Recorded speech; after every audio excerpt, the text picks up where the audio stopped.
Buenas noches, República Dominicana. Bienvenidos a una nueva entrega de Toque Final. Esta es la mejor forma de cerrar una semana y abrir la nueva, lo mejor edificado posible sobre los acontecimientos más importantes del país y del mundo, que está conmocionado por la situación que se vive en Afganistán. Un atentado, unas explosiones que han dejado pues una cantidad de muertes y de heridos, y entonces un trabajo de evacuación que va contra el reloj, porque ya el próximo martes concluye el plazo que se ha dado para estas evacuaciones y Estados Unidos entonces se retira totalmente como establecido hasta ahora. No sé si el tema de estas explosiones provoque alguna variación. La otra situación nueva tiene que ver con las posibilidades de que distintos países acojan refugiados afganos, y está planteada la posibilidad de que la República Dominicana lo haga. Yo creo que esta responsabilidad deben asumirla principalmente los países más desarrollados y los países que han estado incidiendo en este conflicto que están llevando a cabo las evacuaciones. República Dominicana tiene de por sí un tema con el que pocas naciones le pueden socorrer, le pueden ayudar, que es la situación de Haití. Y aunque nosotros tomemos medidas para tratar de evitar que esa migración ilegal de los haitianos se siga ampliando en la República Dominicana, pues a pesar de cualquier medida, esa es una realidad con la que tenemos que convivir, y sobre todo un país que reúne todas las crisis, una terrible crisis humanitaria agravada por dos terremotos, el del 2010 y el del 2014, en un país de por sí con grandes precariedades, crisis política, porque es un país de un liderazgo en estos momentos muy debilitado, donde se produjo el asesinato en su propia residencia del presidente de ese país, que si bien es cierto no era una figura muy popular, pero por lo menos era una cierta representación de legitimidad, aunque fuere precaria. Y entonces la situación económica. Entonces República Dominicana yo creo que tiene sus propias situaciones, tenemos también la presencia importante de venezolanos que corren de la crisis humanitaria, la crisis política y la crisis económica que vive Venezuela, y nuestros propios y particulares problemas. Entonces, que esa responsabilidad la asuman las grandes naciones. Estados Unidos sobre todo fue que pactó con los talibanes en la administración de Trump en el 2018. Se acordó esta salida que ha ejecutado el presidente Biden. Estados Unidos, cualquier cosa le sale más económica que lo que ha dejado de hacer, porque Estados Unidos, al alejarse, al salir de Irak, al salir de Afganistán, sale, entre otras razones, porque les resultaba insustentable el mantenimiento de esas tropas después de haber gastado en 20 años más de 2.3 trillones o billones de dólares. Entonces, lo que estaba gastando Estados Unidos, lo que estaba invirtiendo, para todo eso que invertía, sería ahora insignificante lo que le toque aportar, lo que le toque hacer, buscando refugio para una gran cantidad de esas personas que están siendo evacuadas. Se calcula que pudieran ser evacuadas unas 200.000 personas, si es que se amplía el plazo hasta el martes, porque hasta ahora no pasarían de 100.000 las que pudieran evacuarse de Afganistán en medio de esta realidad. Y entonces observar en lo adelante cuál es la política que va a adoptar el talibán. El talibán, lo hemos dicho, no es otra cosa que una lectura coránica radicalizada que se cree a sí misma como la expresión perfecta, más perfecta y acabada de la palabra de Alá a través del poeta Mahoma. Que todo lo que no está en esa lectura coránica para ellos no tiene importancia y es como si no existiera. Y que en función de esa lectura no solo tienen que vivir su fe, es decir, ejercer su creencia, sino que también están en la obligación de imponer el mandato de Alá a la sociedad.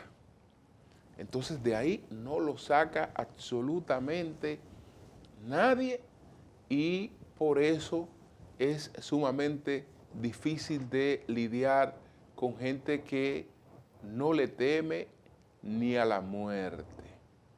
Porque la muerte en cumplimiento de la palabra de Alá es entonces el paso a otra vida. A otra vida. De ahí esta situación tan compleja que está observando el mundo y que está padeciendo Afganistán, sobre todo las mujeres que son las que llevan la peor parte en este asunto. Aquí, en la República Dominicana, pues tenemos la aprobación de un nuevo estado de emergencia sin que estuvieran las justificaciones para llevarlo a cabo. No es que ha desaparecido la pandemia de COVID-19, pero los casos se han reducido significativamente. Entonces las autoridades, el argumento que han encontrado ahora para justificar la extensión del estado de emergencia es que hay un supuesto brote que pudiera venir en octubre por la apertura escolar o por las nuevas cepas y que por eso tenemos que mantener el estado de emergencia. Bueno, la verdad es que este argumento no luce con mucho peso, porque si en el futuro viene cualquier situación que justifique un estado de emergencia, pues hay que discutirlo y llevarlo a cabo. Pero mantener un estado de emergencia supuestamente de manera preventiva, cuando todos los parámetros indican que no es necesario, pues es un uso de esa mayoría de la que se dispone y además sumamente contraproducente porque en situaciones en las que el país estuvo peor que en estos momentos, entonces quienes hoy gobiernan se oponían a los estados de emergencia. Ahora con menos necesidad, incluso quieren mantenerlo de manera preventiva. Vamos a mantenerlo por si lo necesitamos en el futuro, que hay quienes entienden que de lo que se trata es de tener este amparo para el asunto de compras y para el asunto de préstamos que están pendientes de conocimiento en el Congreso de la República. Pero vamos a ver qué dijo nuestra vicepresidenta, la señora Raquel Peña, que es la que encabeza por parte del gobierno todo lo que tiene que ver con la lucha contra el COVID-19. ¿Qué dice ella para justificar este estado de emergencia? Adelante. Lo que les insisto es eso. Lleguemos a ese 70% con las 2 vacunas y ya nos vamos a ir librando, si Dios quiere, inmediatamente, automáticamente de ese estado de emergencia. No nos confiemos de que ahora mismo la positividad está tan baja. Este país está más cerca de alcanzar realmente el objetivo, que es quitarnos la mascarilla y finalizar todo el tema de la vacunación mucho antes que otros países. Entonces demos un poquito más. Ustedes han visto cómo las medidas de restricciones pues se han ido disminuyendo en diferentes provincias acorde a lo que ha sido la aceleración de la vacunación, el 70% de la segunda dosis. Entonces vamos a seguir haciendo el esfuerzo todos juntos. Estamos muy contentos y agradecidos de toda la ciudadanía, pero falta un poquito más. Bueno, por otra parte, el propio gobierno ha dado a conocer resultados de estudios pilotos que indican que la vacuna que se ha estado colocando en la República Dominicana, la vacuna Sinovac, tiene una protección por encima del 85%. Que quienes tienen las 2 vacunas no se han estado contagiando, no se han estado internando y menos aún no se han estado muriendo de COVID. Lo que indica que en lo que debimos concentrarnos todos es en seguir ampliando esa segunda dosis. A eso fue que se refirió la vicepresidenta. Ella ahora no ha hablado de la tercera dosis, sino de la segunda dosis. A ese que se refiere cuando dice que debemos llegar a un 70%. Ojalá que lo logremos porque de verdad que eso ha funcionado. Vamos a una pausa, retornamos en breve.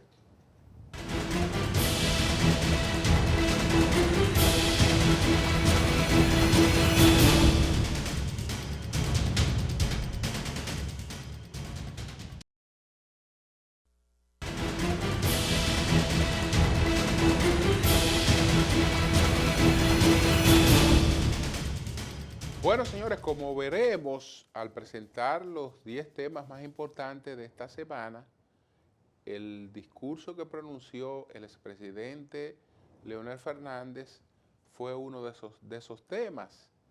Él pues cuestionó las informaciones que ofreció el presidente sobre la recuperación de 13.3% de nuestra economía.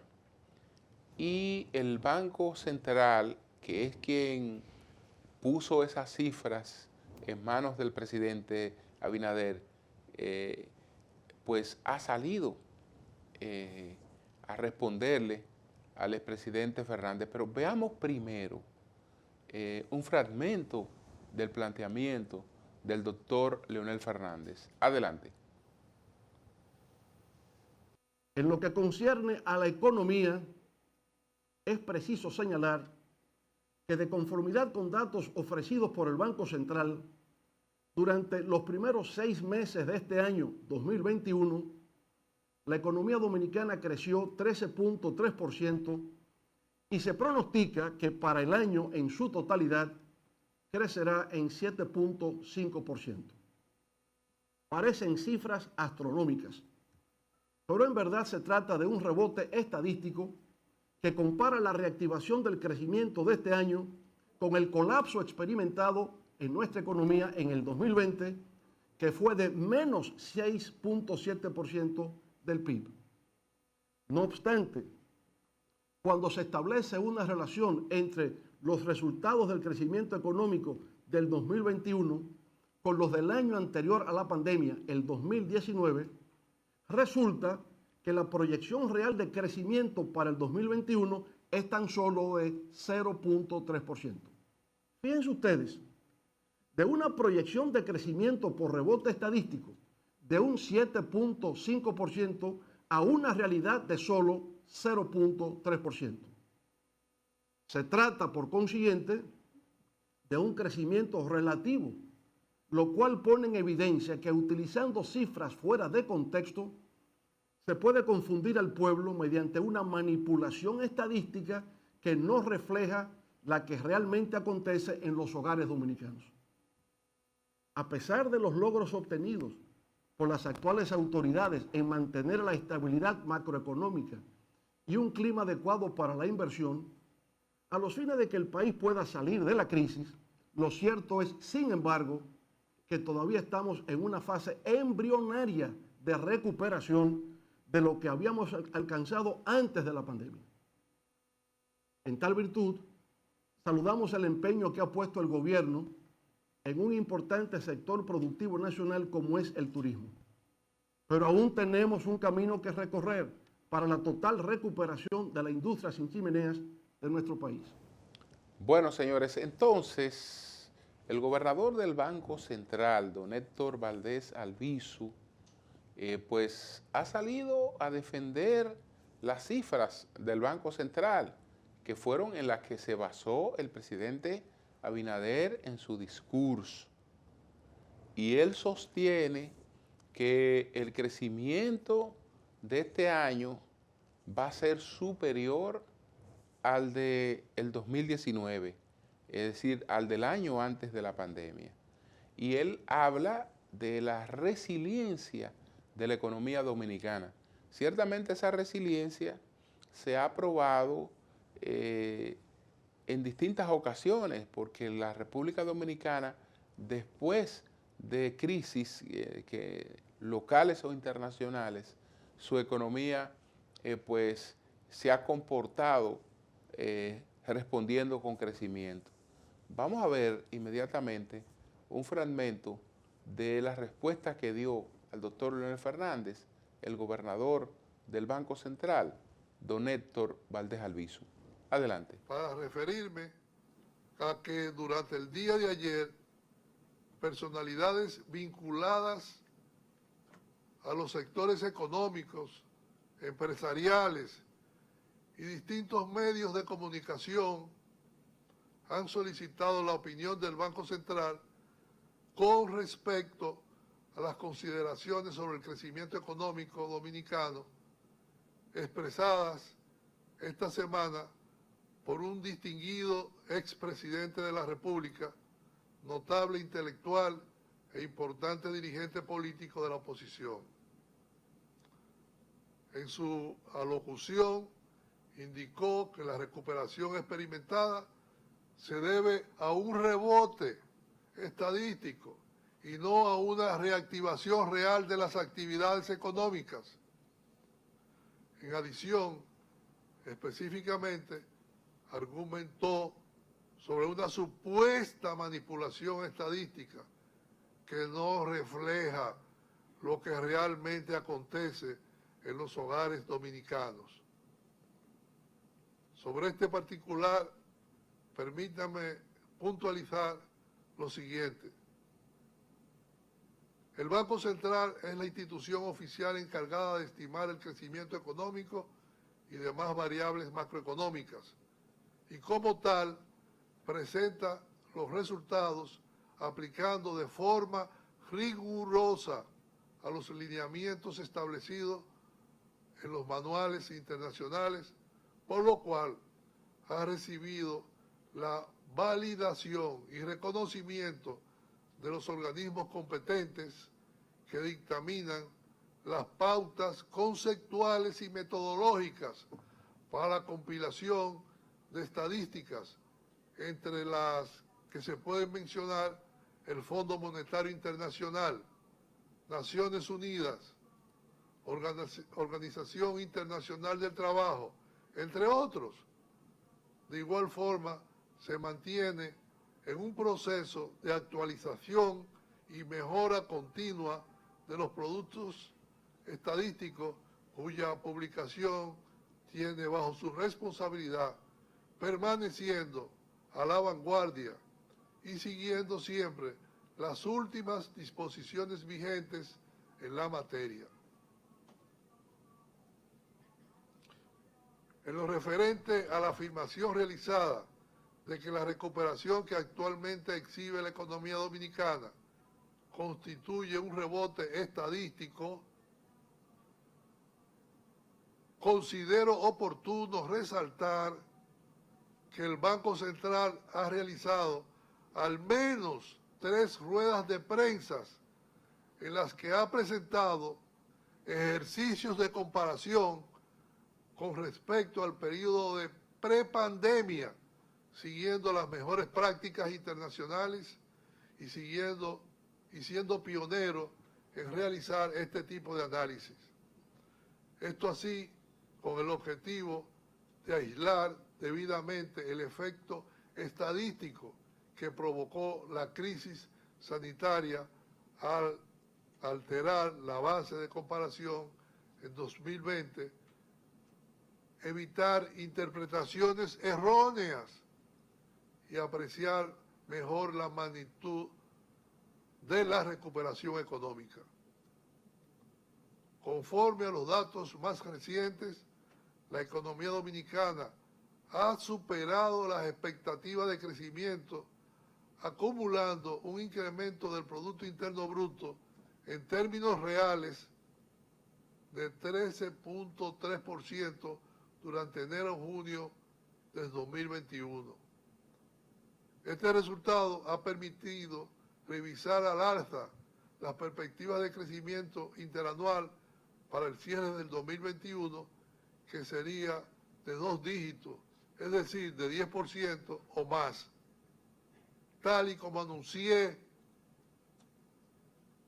en la pasada rueda de prensa, siendo este uno de los desempeños más notables de América Latina. Cabe destacar que esta proyección es similar a la realizada por algunos bancos internacionales como Banco of America, así como analistas de fondos de inversión externos.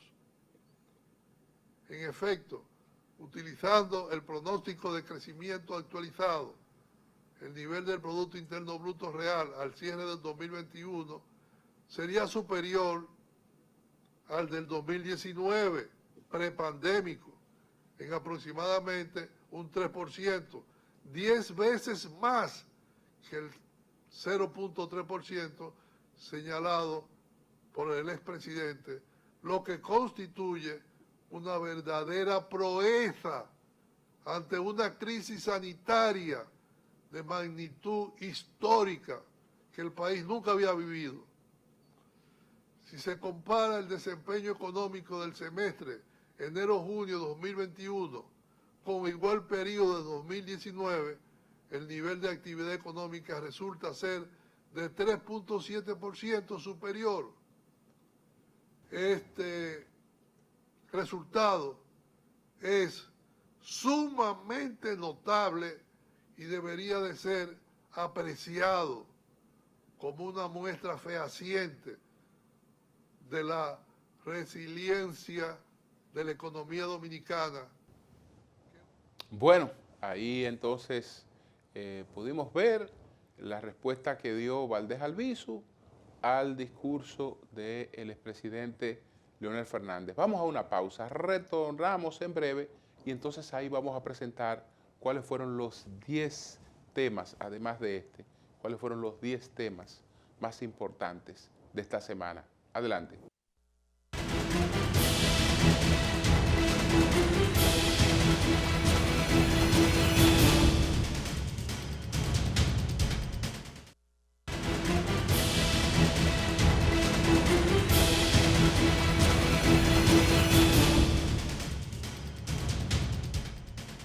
Bien, señores, vamos a presentar de inmediato cuáles fueron los 10 temas más importantes de esta semana. Adelante.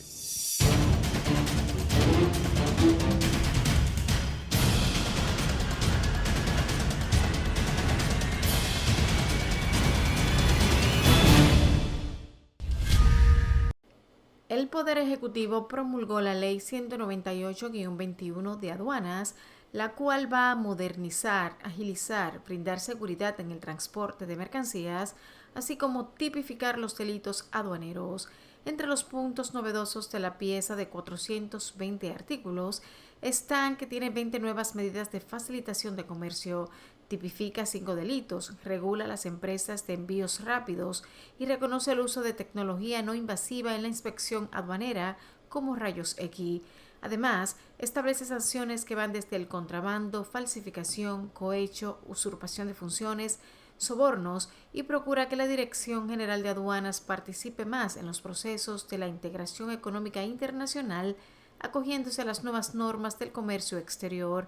El titular de Aduanas, Eduardo Sanz Lobatón, informó que también incorpora la transmisión de la documentación previo a la llegada de los medios de transporte, acepta la Carta de Porte Marítimo o CYBIL como un documento de embarque físico o electrónico. En tanto, la Asociación Dominicana de Zonas Francas, ADOZONA, aplaudió la promulgación de la nueva ley de aduanas y considera que es un gran paso para convertir al país en el hub logístico de la región.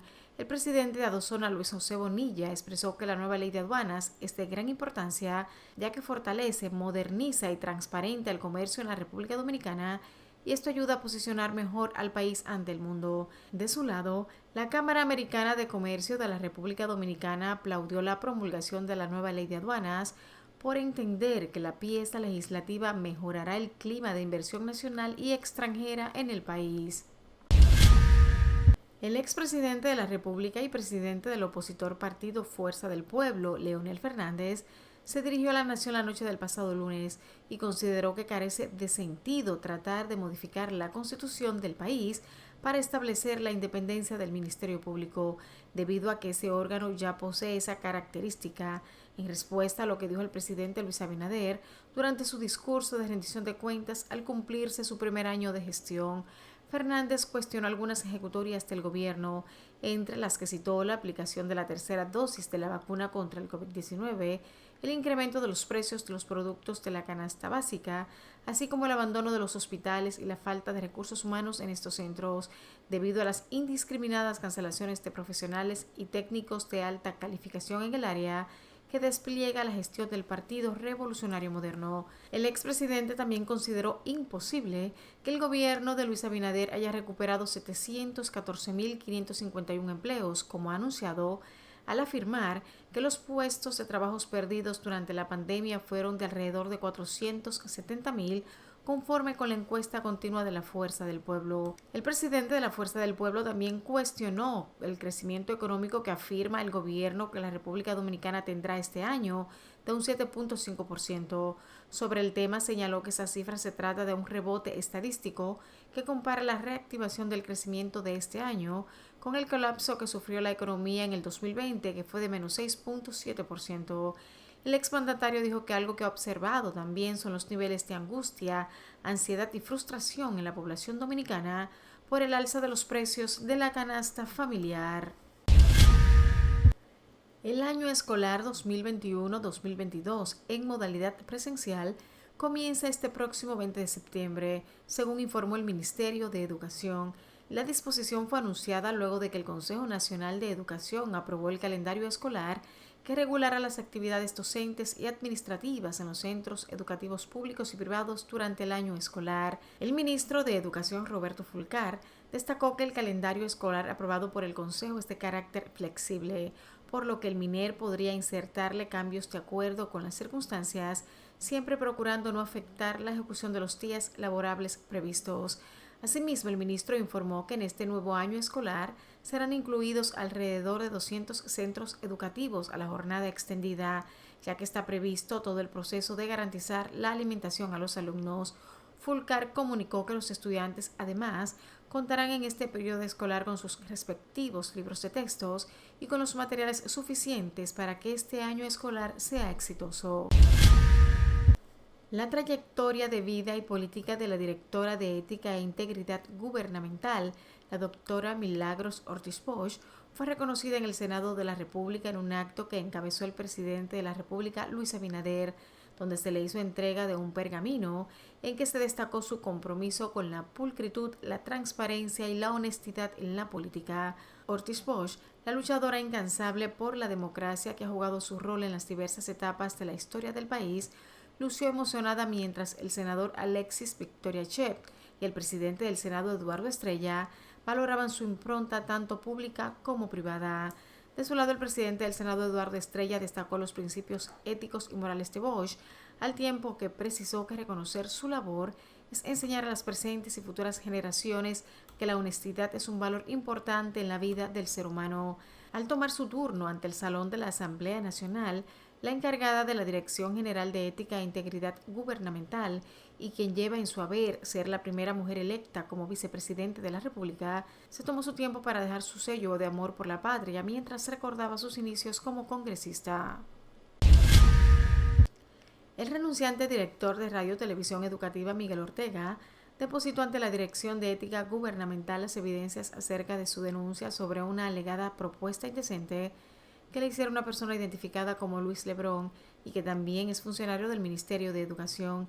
Ortega indicó que las evidencias fueron recibidas por el equipo de investigaciones de la entidad. En el audiovisual, el exdirector de Radio Televisión Educativa explica que los actuales responsables de la televisora apagaron las cámaras de seguridad con el fin de cometer fechorías y recalcó que llevará la denuncia hasta las últimas consecuencias y que caiga quien tenga que caer. En tanto, Luis Lebrón, encargado de Radio Televisión Educativa, fue suspendido de su puesto tras una supuesta propuesta indecorosa que le hiciera al comunicador Miguel Ortega.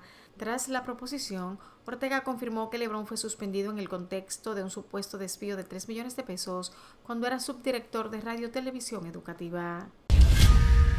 El nivel de pérdida promedio que registran las 3 empresas distribuidoras de electricidad continúa empeorando y para el trimestre abril-junio de 2021 cerró en un 33.4%, lo que representa un aumento de 3.6 puntos porcentuales con relación a igual periodo del año pasado, cuando era de 29.8%.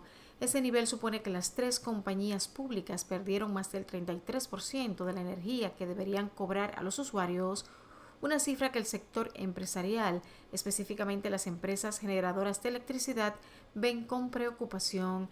Manuel Cabral, vicepresidente ejecutivo de la Asociación Dominicana de la Industria Eléctrica, ADIE, aunque justificó el aumento de las pérdidas por la pandemia de COVID-19, algunas medidas que se tomaron en ese sentido, manifestó que una compañía que presente esos niveles es totalmente inviable. Las 3 compañías, EDESTE, EDESUR y EDENORTE, aumentaron su nivel de pérdida interanual entre 1.5 y 6.2 puntos porcentuales, de acuerdo a las estadísticas de la Corporación Dominicana de Empresas Eléctricas Estatales.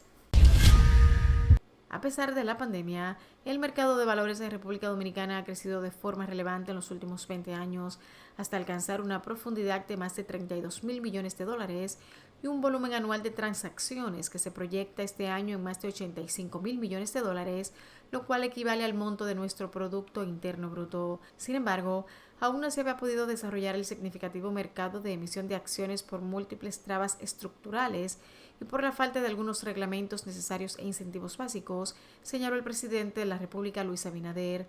Conscientes de esta situación, en los primeros meses de nuestro gobierno nos propusimos resolver estos temas como una de nuestras prioridades y fomentamos la formación de un equipo de trabajo multidisciplinario compuesto por entidades del sector público y el sector privado para identificar los temas que debían resolverse y proponer e implementar soluciones adecuadas de forma acelerada, expuso el mandatario.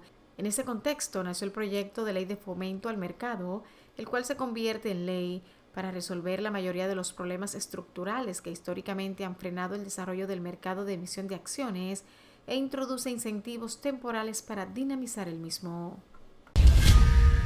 4 hombres asesinaron a un locutor y un mayor del ejército y músico que supuestamente se resistieron a un asalto la madrugada del pasado domingo en el sector Aras Nacionales de Villamella, en Santo Domingo Norte.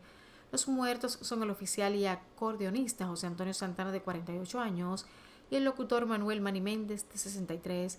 Los asaltantes también hirieron a Alberto Florentino, de 59 años, quien acompañaba a los ahora occisos.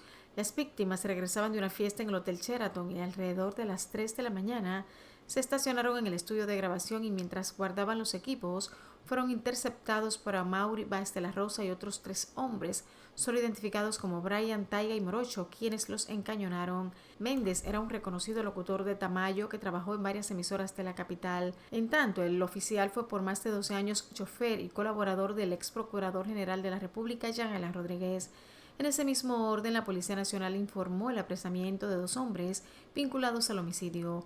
Los detenidos son Amaury Bron Heredia, de 25 años, y Kelvin Lara Brazovan, alias Prin, de 29, a quienes se les ocuparon 2 pistolas, una de ellas sustraída al oficial Santana de la Cruz al momento de ser atacado junto a Manny Méndez. Un empleado de seguridad de un residencial de Bávaro, provincia de la Altagracia, habría recibido 25,000 pesos para matar a Carolina Ureña, propinándole 31 estocadas, según informó el fiscal investigador del caso, Jorge Luis Amador. Durante los interrogatorios, Jeffrey de Jesús López Domínguez habría declarado que el esposo de la joven de 22 años le pagó para que cometiera el crimen. En tal sentido, el fiscal informó que según el testimonio del presunto homicida y las pruebas recolectadas, todo indica que Roberto Reyes, de 54 años, es el autor intelectual del hecho, que se registró el pasado 16 de agosto. Ureña Polanco, de 20 años de edad, quien era oriunda de Puerto Plata, pero estaba residiendo en Bávaro desde hace un tiempo, fue encontrada en medio de un charco de sangre.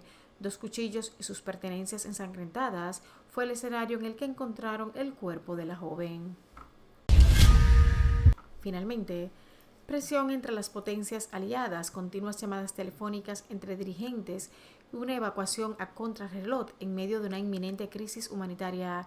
El ascenso al poder del Talibán en Afganistán ha puesto a las principales potencias del mundo contra las cuerdas y al país asiático en el foco mediático mundial. El presidente de Estados Unidos, Joe Biden, informó que han ayudado a evacuar a 77,000 personas desde el pasado 14 de agosto. En el mismo plazo, un total de 61 aviones de la coalición internacional que combatió en la guerra de Afganistán sacaron del país a otras 5,900 personas. Por su parte, el Reino Unido ha evacuado de Afganistán a 5,725 personas desde el pasado 13 de agosto y de ellas 3,100 son nacionales afganos, informó el Ministerio de Defensa. Asimismo, hasta España han llegado cerca de 2,000 afganos refugiados. En tanto, si Estados Unidos o el Reino Unido piden más tiempo para continuar con las evacuaciones, la respuesta es no, o habrá consecuencias, declaró Suhail Shaheen, después de que el presidente estadounidense, presionado por sus aliados, entreabriese la posibilidad de mantener las tropas presentes en Afganistán más allá del 31 de agosto. Los talibanes han mantenido su ronda de contactos con encuentros en Kabul con responsables diplomáticos de Alemania, China y Qatar, mientras intentan depurar el proceso de evacuación y mantener a los trabajadores cualificados dentro del país.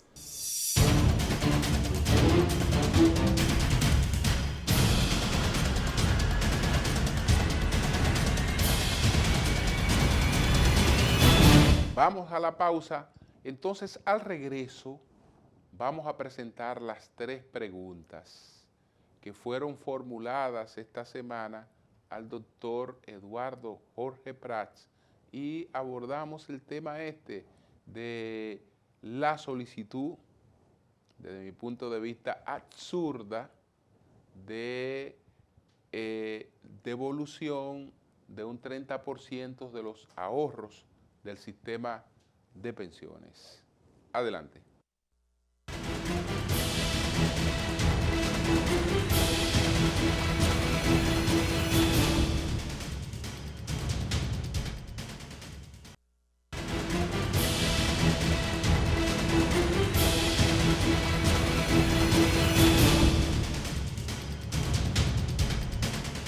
Bien, señores, ha llegado el momento de presentar las 3 preguntas que nuestro equipo le formuló esta semana al doctor Eduardo Jorge Prats y hablamos sobre el tema de los fondos de pensiones y esta solicitud de que se devuelva el 30%, así que se desbaraten, que se empiece a desbaratar los fondos de pensiones.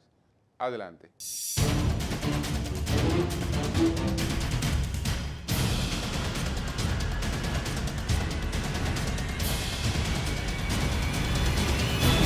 ¿Cuál es el beneficio que tendrían los trabajadores recibiendo el 30% de sus ahorros de pensiones? Y en cambio, ¿cuáles serían los perjuicios?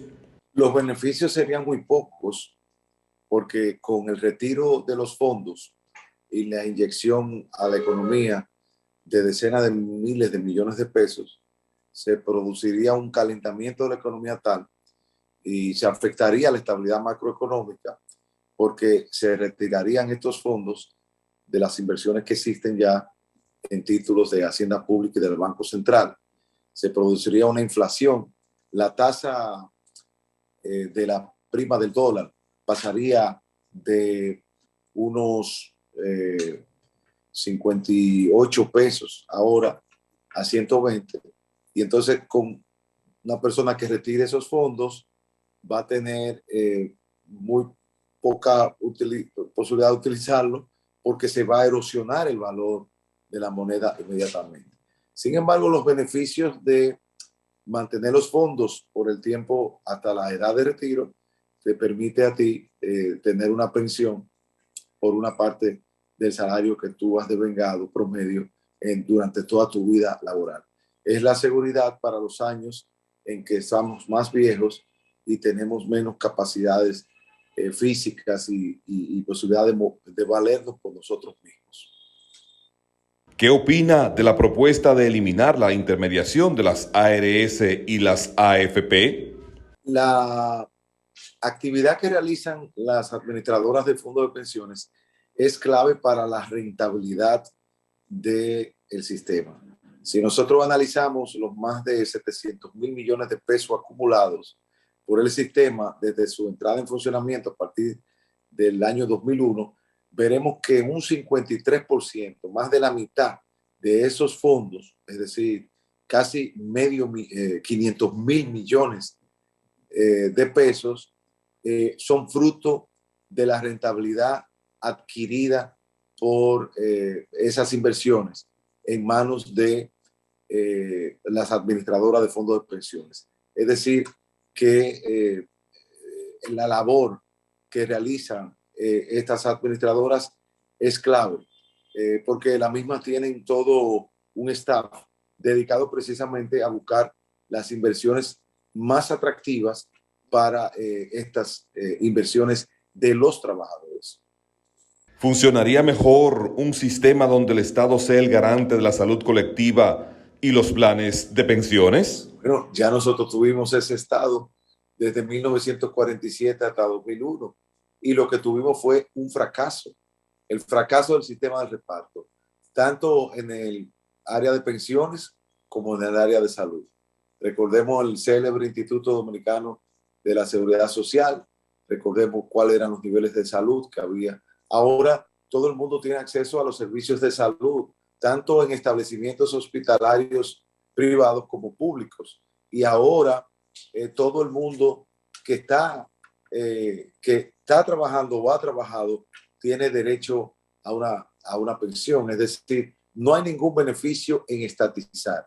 El sistema de la seguridad social es una combinación de responsabilidad de los trabajadores, responsabilidad de los empleadores, responsabilidad del Estado y responsabilidad del sector privado que administra los riesgos laborales, que administra los riesgos de salud y que administra los fondos de pensiones. Es un sistema de economía mixto en el modelo de economía social de mercado de nuestra Constitución. Esa es la gran belleza y la gran bondad de nuestro sistema. Por eso Europa, cuyos sistemas de reparto están en crisis fiscal, está evolucionando paulatinamente hacia modelos de capitalización individual.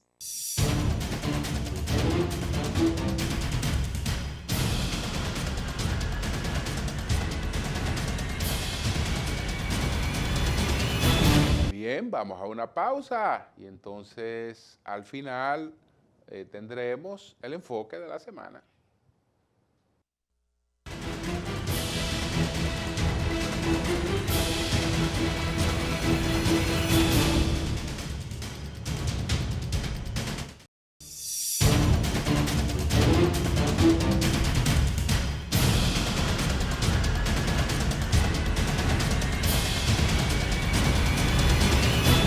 los dominicanos, yo diría que los latinoamericanos, tenemos pues la creencia de que cualquier situación que querramos resolver, pues solo tenemos que hacer un proyecto de ley y ahí resolvemos todo. Todo se resuelve con leyes. Pero después vemos que nada se resuelve con leyes, porque si esas leyes no responden, si esos cambios no responden a la realidad concreta de nuestra sociedad, a las posibilidades objetivas de disponer del desarrollo institucional para hacerla cumplir, pues no resolvemos nada. Por el contrario, y en eso tenía razón la doctora Milagros Ortiz Bosch en un homenaje, a pesar de que el presidente Luis Abinader está proponiendo 12 reformas, ella dice que no cree en eso. Yo creo que a nosotros nos falta ver lo que tenemos y tratar de que muchas cosas se cumplan o hacer lo posible porque se cumplan, porque hay otras que nunca se van a cumplir porque, bueno, nosotros garantizamos derechos que no necesariamente tenemos los recursos para hacerlo cumplir. Entonces, el asunto no está en ir aprobando para cualquier cosa una nueva ley. El presidente que, hablando de que el Ministerio Público Independiente, bueno, que quiere consagrar eso en la Constitución. La independencia del Ministerio Público está consagrada. Y aunque cambiemos el tipo de independencia que tenemos por otro sistema, no hay forma de que la política no influya. Incluso en los países más desarrollados, el presidente designa un fiscal. En la República Dominicana, el presidente designa al procurador general de la República, pero una parte de los procuradores se designan por un mecanismo que no es un decreto presidencial, confiriéndole cierta independencia al Ministerio Público. Entonces, tenemos un pacto eléctrico, por ejemplo, porque entre la reforma que el presidente está hablando de la reforma eléctrica. Bueno, pero hay un pacto eléctrico. Entonces, lo que hay que hacer es cumplir con ese pacto eléctrico. Ahora viene el presidente de la reforma de la Junta Central Electoral y plantea una serie de reformas. Mire, vamos a reformar para disminuir el costo de una campaña. ¿Y quién ha dicho que el costo de una campaña lo puede disminuir una ley? ¿Quién ha dicho eso? Es decir, usted tiene que ver cuál es la realidad y tratar de hacer las cosas que en función de la realidad que usted tiene, la pueda manejar. Porque usted puede controlar los gastos de campaña que se dan en la economía formal, pero todo el dinero que se mueve en una campaña, en una economía con un gran componente de informalidad, ¿quién lo va a controlar? Entonces, son propuestas que después terminan en frustraciones porque no se resuelve absolutamente nada. Pero, señores, el tiempo se nos terminó. Así es que el próximo fin de semana, si Dios quiere, estamos aquí en otra entrega de Toque Final.